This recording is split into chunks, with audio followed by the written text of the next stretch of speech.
My Hero did a worldwide popularity poll and Bakugo came in first place. Now I know some people are confused because they probably still hated Bakugo from his personality in the beginning of the series. But if you don't mind spoilers, let me explain to you why Bakugo is voted the most popular hero in My Hero. And it all goes back to Season 7 with his fight against Shigaraki / All For One. Not this first part where he kinda dies, but after he gets patched up by Edgeshot and he awakens his quirk and he comes back for round 2, this is the fight that puts Bakugo on the map both in his world and our own. And honestly, it starts with All Might versus All For One. Or should I say, it starts where All Might versus All For One left off, because as we all may have figured, All Might's not going to be beating this dude. But more than not even beating him, All For One was about to rip All Might in half over him like some type of Mortal Kombat fatality. Helicopters and worldwide news is watching this too, so the whole world's about to see All Might get got. And the worst part about this is Midoriya is literally locked in with Shigaraki, so he can't spare any time to go over here to save All Might. Shigaraki even taunted him like, yo, he finna die, and if you go over there to save him, I'ma go back to UA and kill all your friends. And it was in that moment that Bakugo finally wakes up because the patchwork and everything that Edgeshot and Best Jeanist were doing is finally done. And when he looks off the edge of UA to see All Might and see Midoriya and these two lock eyes for the first time, no words even gotta be spoken between these two anymore. Midoriya legit just reaches his hand out behind him and Bakugo jumps at the opportunity to grab his hand so that he doesn't make the same mistake he did all those years ago. Not accepting Midoriya's help is one of the things that probably haunts Bakugo to this day. He was not finna miss that opportunity again to reach for that boy's hand. And once they locked hands, Midoriya swung him around and Bakugo generated enough sweat and he blasted him off straight toward All Might. And with Bakugo's quirk awakening, plus his speed, plus being thrown by Midoriya, who is as strong as he is now, he was able to save All Might before he got ripped in half. Worldwide news, by the way.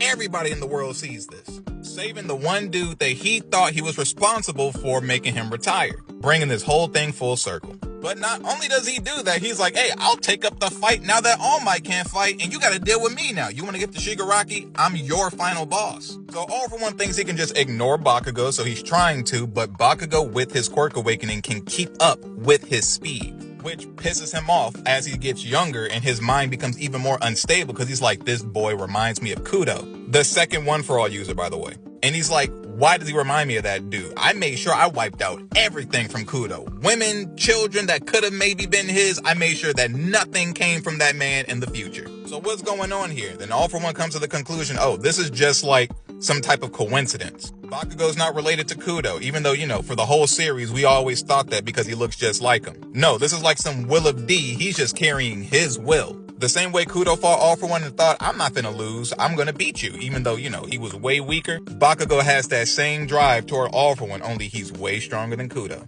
All thanks to the Quirk Doomsday Theory. Quirk's just gonna keep getting stronger and this the result. So now All For One starts getting frantic. He's like, dude, I cannot get away from this kid because he's too fast. And I'm about to vanish from existence very soon, and I need to save energy when I get to Shigaraki because that's still going to be a fight in of itself. He's not just going to let me possess him. So he's like, you know what? I'm just going to use all of my quirks at once, create a giant blast to propel myself straight through Bakugo, straight through the city, and right to Shigaraki and do everything in one fell swoop. To which even the first user, after he senses all these quirks coming out, he's like, yo, it's coming. And then we are greeted for All For One using all of his quirks for All For One goal. And he literally looks like a giant Cthulhu type creature. Look at the blast radius of the energy he's propelling behind him to move himself forward. Look at what it's doing to the city. It's vaporizing buildings. Look how large this thing is over the city.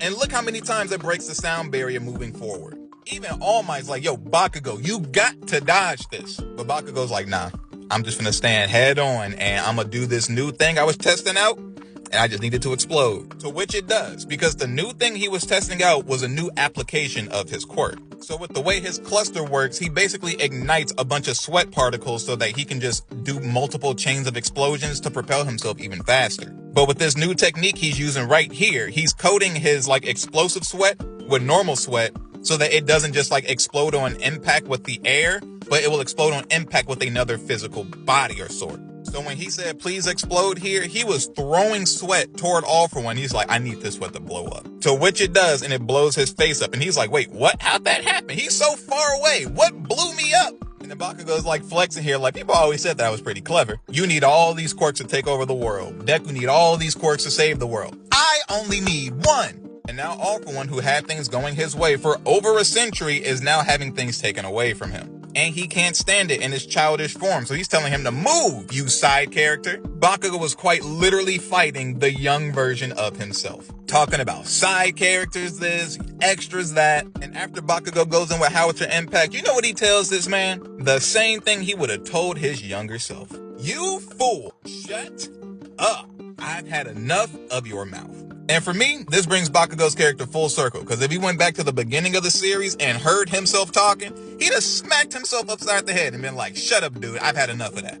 While getting blasted left and right from Bakugo, he's like, yo, why can't I use my quirks? Nothing is working. But you have to remember what All For One said in the last season, which was that his quirks are harder to control because he has the copy of All For One. He gave Shigaraki the real one. So when he's having his emotions riled up, his control of the quirks becomes lesser. And in this moment, because of a certain person's quirk that he took that can rally people together, that person being Hawks, All For One loses the ability to use any of his other quirks. The same way it happened temporarily versus Star and Stripe. And in that moment that he can't use it, Bakugo goes in for a final assault that takes away All For One's remaining years and puts Bakugo on the map. And the cherry on top of Bakugo, of all people doing this, is that at the end of it, he was like, there is no way I could have won this all alone. The ego lifted. The arrogance lifted. The inferiority complex lifted. And then even after reducing All For One to nothing but a baby, and Bakugo's at the end of his stamina, he can't do anything else, he still makes sure that he does not fall down until the job is done.